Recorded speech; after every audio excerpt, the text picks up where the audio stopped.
여자 손님에게 신경 안정제가 된 드링크제를 마시게 한 뒤에 금품을 빼앗고 추행을 저지르고는 그 모습을 사진까지 찍어 보관했던 개인 택시기사입니다.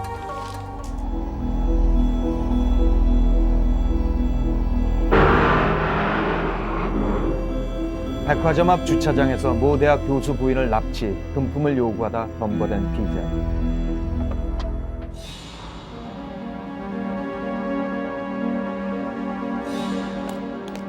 종묘 지하 주차장에서 40대 조명기구점 여사장을 납치했던 사건입니다. 이들 역시 납치를 하고 도주하는데 피해자의 차를 이용했습니다. 들어오면서 생각했는데 차라리 잡힌 게 다행이라고 생각했어요. 더 큰 죄 짓지 않고 여기서 좀 끝나는 게 좋은 것 같아요.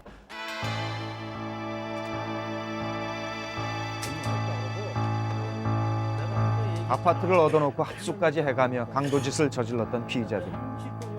작년 10월부터 대낮에 가정집에 들어가 강도 강간을 해왔던 이들은 자백한 건수만도 30여 차례가 넘는다고 하는데 교도소 동기라고 합니다. 침착했던 덕분에 목숨도 건지고 범인도 체포했던 사례가 있습니다. 피해자는 그날도 평소처럼 집 앞에 주차를 했습니다. 경사진 길이라서 차바퀴 뒤에 돌을 끼우는 순간 일당 3명의 습격을 받았습니다. 그들은 피해자를 자신의 집으로 납치해 감금시키고 누구든 아는 사람에게 연락해서 은행에 3천만 원을 입금시키도록 해라. 이런 식으로 몸값을 뜯어낸 뒤 이틀 만에 풀어줬던 것입니다. 피해자는 이틀 동안 고민하다가 신고를 했고 그리고 몇 가지의 단서를 제공했습니다. 첫째는 납치 도중 눈을 가린 테이프 사이로 힐끗 보인 현 792의 네온 사인이었습니다. 납치범들의 집이 계단을 올라가 있었다는 것, 그리고 개 짖는 소리가 들린 것도 기억하고 있었습니다. 감금되어 있는 동안 납치범들은 비디오 테이프를 빌려다 봤는데 그것이 주윤발이 나오는 홍콩 영화였다는 것도 기억해 두었습니다. 피해자가 기억해낸 792라는 숫자는 전화 국번으로 해방촌 지역에서 사용되고 있었고 현은 가방 이름이었습니다. 형사들은 그 일대를 뒤지기 시작했습니다. 피해자의 몸값으로 송금했던 3천만 원을 인출해간 은행도 바로 그 지역에 있었습니다. 그리고 그 은행의 감시 카메라에는 당시 그 돈을 인출해간 자의 모습이 담겨져 있었습니다. 여기. 네. 야, 잘 봐. 관계는요. 납치범들은 검거됐습니다. 은행에서 돈을 찾아오고 비데오를 빌려온 여자들은 바로 납치범 3명 중 1명의 어머니와 그의 애인이었습니다. 방금 보신 사건에서 피해자는 납치 감금되었던 이틀 동안 대단히 침착하게 행동했습니다. 이를테면 방 안에서 비데오를 보고 있던 납치범들이 안대를 풀어줄 테니 같이 보겠느냐라고 제안했을 때 괜찮다. 만약 내가 당신들의 얼굴을 알게 되면 당신들이 나중에 곤란하지 않겠느냐 하면서 사양했다고 합니다. 만약 그때 피해자가 납치범들의 제안대로 무심코 응했어 그 납치범들의 얼굴을 알게 되었다면 납치범들이 자신의 얼굴을 알고 있는 이 피해자를 나중에 고의 돌려보내 주었겠습니까?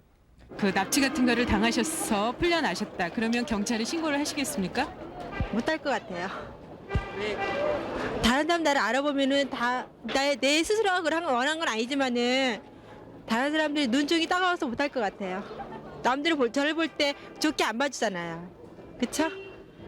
신고하고 경찰과 협의해가지고 다음 무슨 뭐 대책을 세워야 되겠죠. 만약에 그 본인으로서 굉장히 말하기 어려운 그런 일을 당하실 경우도 있을 텐데 여자이기 때문에 그럴 때도 신고를 하시겠어요? 그 부인께서도 만약에 그런 경우를 당하셔도 그렇게 경찰과 협조를 하시겠습니까? 노코멘트. 그건 내 생각에. 교도소에 들어가가지고선 장기적으로 복역을 하고선 나오다 보니까는 사회에 나와가지고 적응하기가 참 힘들더라고요.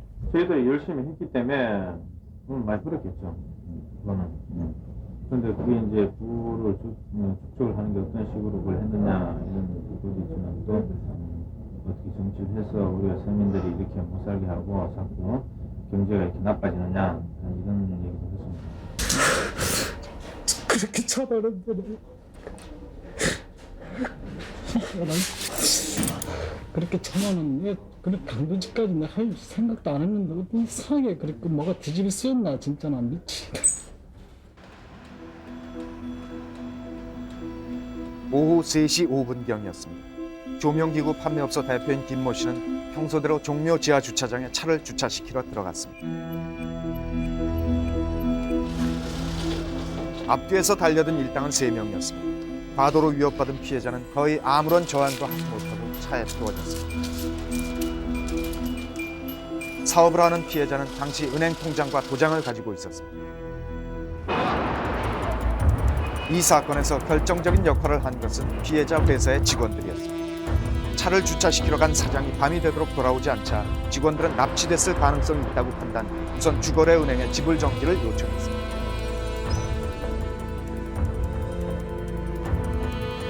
다음 날 돈을 인출하는 데 실패한 범인들은 피해자를 앞세워 피해자의 주거래 은행인 장사동 지점에 나타났습니다.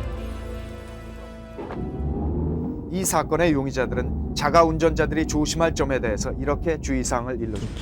캄캄한데 혼자서 차 타고 다니고 또 안 좋은 것 같고요. 주차시킬 때 한 번씩 둘러보고 주차시키고 문도 좀 잠그고 다니시고 운전 같은 거 하실 때는 밤에 혼자서 하지 마시고 두 분이 하시면 그런 일을 당할 일은 거의 없을 겁니다.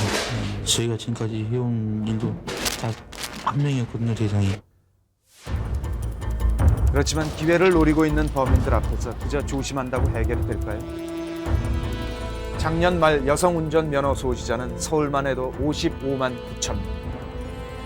극단적으로 말해서 이들 모두가 범인이 노리는 표적이 되고 있는 것입니다. 우리가 찾아낸 이 피해자의 경우 아직까지 경찰에 신고하지 않았습니다.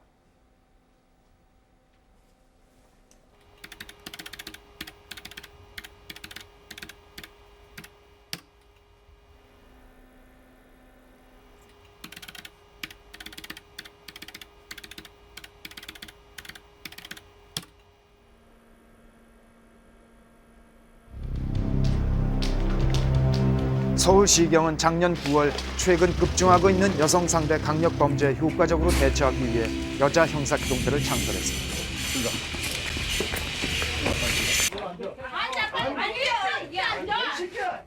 무술 유단자로 1년 이상의 수사 경험이 있는 여자 형사들로 구성된 이 기동대에서는 주로 여성과 관계된 사건들을 전담하고 있습니다. 그동안 여자 형사 기동대에서 해결해왔던 사건들을 보면 주로 여성 도박판, 사우나, 호스트바 등 남자 형사들의 수사력이 제대로 미치지 못하던 말하자면 경찰력의 사각지대들이었습니다. 이곳 형사 기동대에서 가장 중요하게 생각하는 임무는 바로 여성 피해자들을 보호하는 일이라고 합니다.